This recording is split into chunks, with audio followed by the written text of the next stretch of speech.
this is the bill. It's only a page and not even 2 pages, not even a page and a half, but the real change in law by the member of House Democrat leadership, Chairman Nadler, says, quote, a Chief Justice of the United States and 12 Associate Justices, any 8 of whom shall constitute a quorum. So in essence, a hostile takeover of the United States Supreme Court, not going through the traditional process that's been in place for over 100 years. And I think the gentleman knows, if you go back historically, the president in power when the Senate was held by a different party, was led by a different party.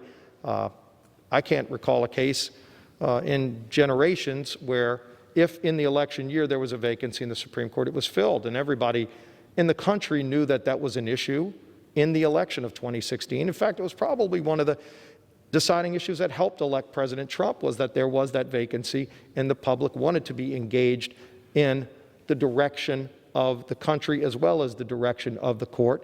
It was absolutely a debated, heavily debated item in the 2016 presidential election, and President Trump won that election. But again, I've never heard anybody suggesting changing the Constitution to take away the Senate's advise and consent rule, but we do see here a bill that was filed just this week by a leader in the Democrat Party to have a hostile takeover of the Supreme Court, similar to what's been done in socialist countries. And I think it's important to point out who's proposed those kind of changes in the past and what it's led to. And I know President Biden himself is on record many times criticizing heavily the idea of packing the Supreme Court. Now, that was before he was president. Now that it would be him that would be able to appoint these extra judges, I don't know if his position's changed, but it's dangerous precedent.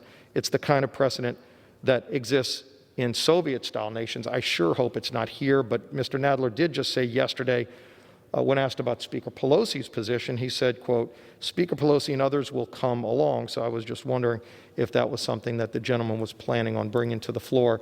That would be a divisive issue as opposed to things that we could work together, like infrastructure, that would be unifying